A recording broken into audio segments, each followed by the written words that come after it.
ABD Senatosu Doğu Türkistan'daki Uygur Türklerine yönelik baskı politikalarından dolayı Çinli yetkililere yaptırım uygulanmasını öngören yasa tasarısını onayladı.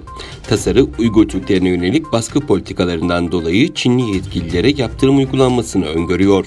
Cumhuriyetçi Senatör Marco Rubio'nun görüşmeleriyle Senato'ya sunulan yasa tasarısı oy birliğiyle kabul edildi.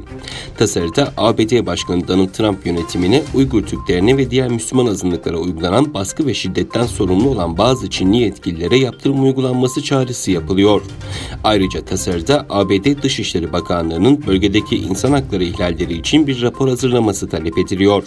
Söz konusu tasarının bir versiyonu Kasım 2019'da ABD Senatosu'nda kabul edilmişti. Temsilciler Meclisi ise bazı değişiklikler yaparak tasarıyı Aralık 2019'da tekrar Senato'ya göndermişti.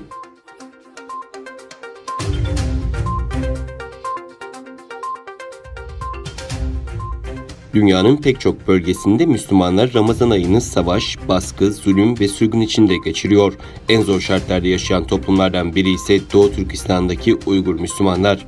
Komünist Çin yönetimi baskı ve soykırım politikalarını yürüttüğü Doğu Türkistan'da Ramazan ayında yeni baskı ve yeni insan hakları ihlalleri uygulamaya başladı.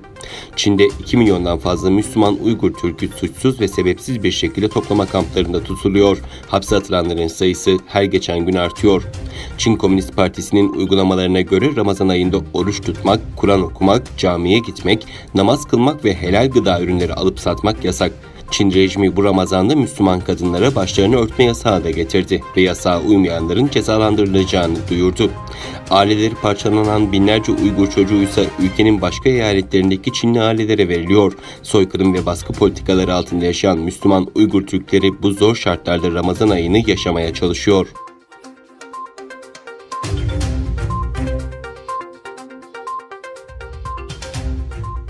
Çin'den yeni tip koronavirüs COVID-19 salgını nedeniyle yöneltilen eleştirilere virüsün dünyanın her yerinde aynı zamanda ortaya çıkabileceği cevabı verildi.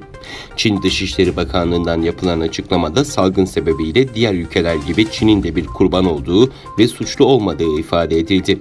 Açıklamada COVID-19'un dünyanın her yerinde her zaman ortaya çıkabileceği vurgulanırken COVID-19 insanlığın ortak düşmanıdır ifadesine yer verildi.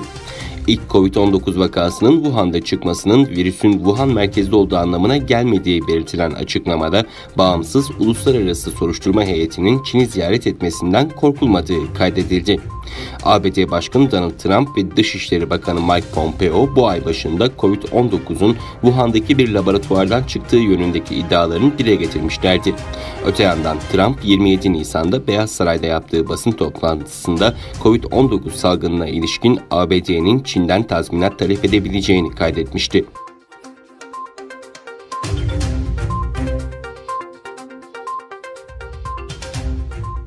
Batı Afrika ülkesi Fildişi sahilinde bazı köylere hafta başından bu yana gökten düşen füze parçaları endişeye neden oldu. Ulusal basındaki haberlere göre Çin'in 5 Mayıs'ta fırlattığı ve yörüngeye yerleşen Long March 5B roketinin temel katmanıyla 3 gün önce kontrol kaybedildi. Atmosfere kontrolsüz giriş yapan 30 metre uzunluğundaki 5 metre çapındaki bazı parçalar Fildişi sahilinin merkez bölgelerindeki köylere düştü. Köylüler patlama sesleri duyduklarını ve sonrasında düşen 12 metre uzunluğundaki parçaları gördüklerinde dehşete kapıldıklarını bildirdi. Düşen roket parçalarının Fildişi sahilinde zarara yol açması durumunda Çin'in bundan sorumlu tutulacağı ifade ediliyor.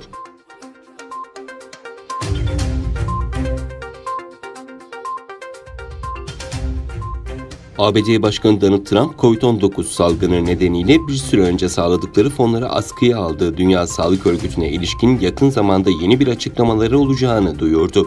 Dünya Sağlık Örgütü ve Dünya Ticaret Örgütü'nün eylemlerinden memnun olmadığını belirten Trump, yakın zamanda Dünya Sağlık Örgütü ile ilgili bir duyurumuz olacak, belki de gelecek hafta yaparız dedi.